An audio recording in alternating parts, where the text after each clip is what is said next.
Hello and welcome to Liam's Lyceum. I'm your host, Liam, aka Himbar, and today I have yet another tag for you.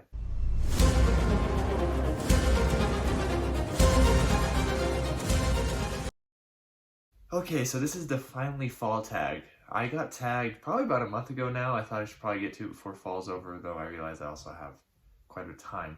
I actually got tagged by Bryce from Shelf Centered. I'll link his video below.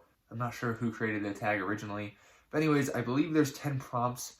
And this is actually a video I thought I was going to be able to film last week because recently I've only been filming one day a week, that's Sunday. It's also later in the day, so hopefully my lighting is okay. But let's just get right into it. Number 1. In the fall, the air is crisp and clear. Name a book with a vivid setting. Okay, so The Lord of the Rings. And yeah, super vivid. There's nothing else that feels like The Lord of the Rings. You know, a lot of people will gatekeep you and say you have to read it basically, or you have to at least enjoy it once you have read it too. To really be a fantasy fan, that's not true at all, but in reality, in some ways, I feel like it kind of puts the rest of fantasy books to shame.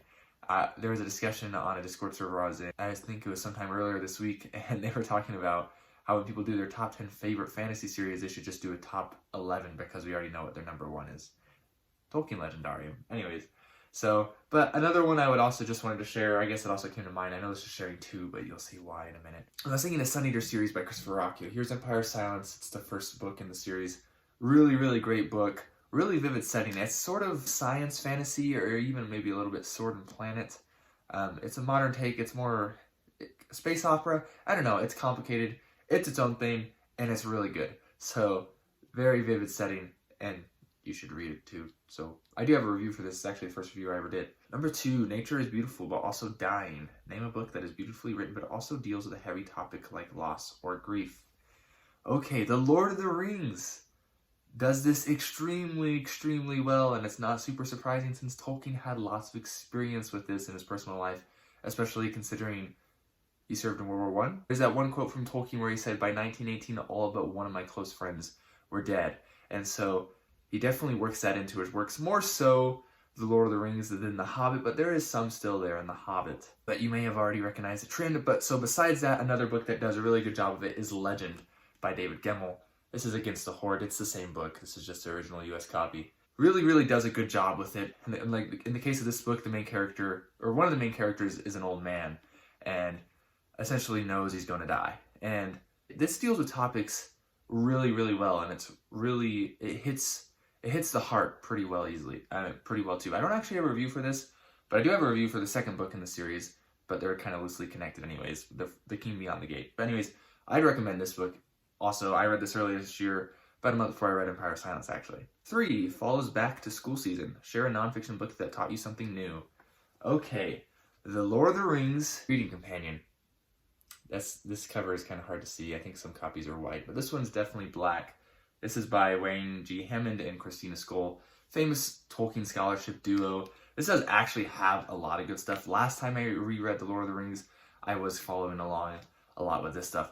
There's even like interesting things like Tolkien's own notes on how he wanted translations to be handled, because he, in a lot of books, you know, they might translate all the other words, but the names are still the same. He wants the names translated as well. For example, so like Bilbo Baggins, I believe in French is Bilbon Saquet or something like that. I don't even know if you actually say it that way. I don't actually know. But, you know, he gives you tools like how he wants people to translate it. Of course, Tolkien was big into language, so it's not super surprising. But along those lines of not doing The Lord of the Rings again, another one is the Waning Sword, or Waning Sword, however the hell you want to say it, I guess. Conversion Imagery in Celestial Myth and Beowulf by Edward Pettit. This is actually a book that's free online. I might find the link and share it below if you want to read it. Really good stuff, really good analysis of some of the themes in Beowulf. Really, really love this book. I haven't read all of it, but I've kind of picked through it. Really great book. You know, it's partially because this book that Ing is one of my favorite gods, which maybe that's weird to say. And also, I think I've written at least 1 or maybe 2 poems based off some of the stuff that was discussed in this book. I know Helrune's Hearth definitely was inspired by some of the imagery discussed in this book. So this compares Beowulf with a lot of other like Norse sagas and stuff like that. He's pretty good with his language stuff as well. I'm not really sure what Mr. Pettit's pedigree is or what his qualifications are, but really good book if you're interested in diving more into Beowulf, because there's a ton of Beowulf scholarship. So this is something I know some of my viewers are into. So you might want to look this up. And like I said, it is free online. The reason I bought it physically is because I kept on downloading it and not being able to find it. So I had like 6 copies on my computer, and I was like, screw this, I'm just going to buy it. It is a little expensive because it is print on demand though. Okay, number 4, in order to keep warm, it's good to spend time with the people we love. Name a fictional family, household, or a friend group that you'd like to be a part of. Okay, you saw this trend, right? Did you guess what this answer is? That's right, the Fellowship of the Ring. I can't really... It's the Fellowship of the Ring, okay? I mean, maybe if I joined, I'd die, but, you know. I guess it only technically lasts half of one book.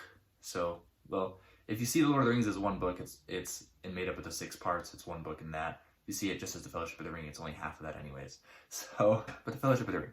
5, the colorful leaves are piling up on the ground. Show us a pile of fall-colored spines. So like I mentioned at the beginning of this video, I thought I was going to have a chance to record this last time I recorded, but I didn't get the chance. But I did get my spines all set up, and so I'll put that picture up here now.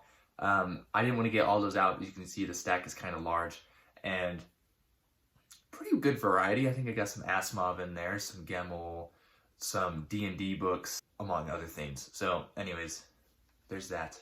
Number 6, fall is the perfect time for some storytelling by the fireside. Share a book where somebody is telling a story.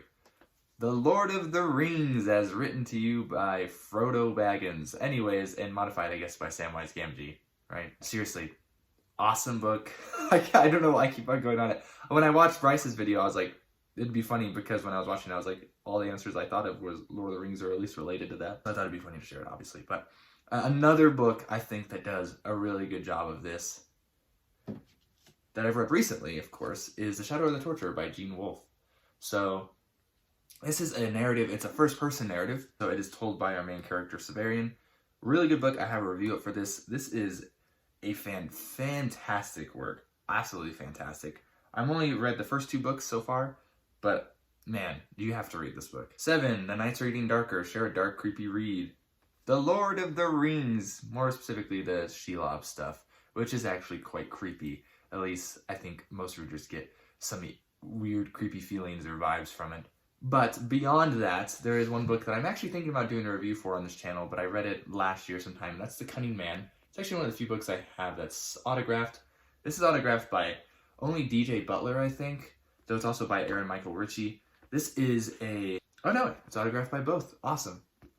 Cool.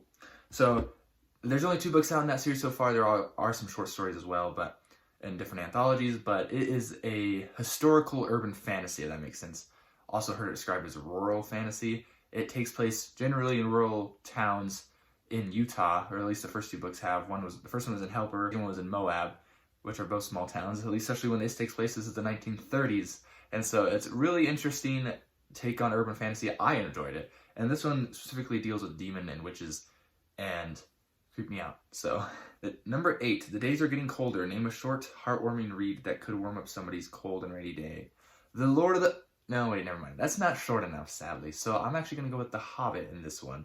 And The Hobbit's nice and short, made for kids, really easy to read out loud. I don't actually have my copy of The Hobbit, or, well, any of my copies of The Hobbit right here, but The Hobbit by J.R.R. Tolkien. And then 9, fall returns every year. Name an old favorite that you would like to return to soon. This one I don't need 2 answers for. The Lord of the Rings. There's actually a buddy read that's going to start in January for Lord of the Rings that ends in June, so very long time.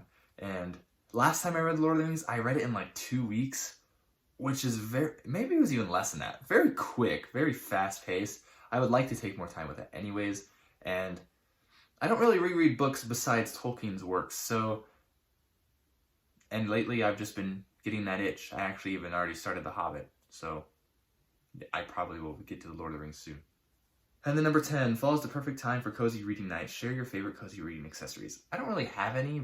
I could say the Lord of the Rings soundtrack, but honestly I don't even listen to music, like really at all when I'm reading. I used to, but it's been several years, and so I don't really have any cozy accessories besides a blanket, pillow.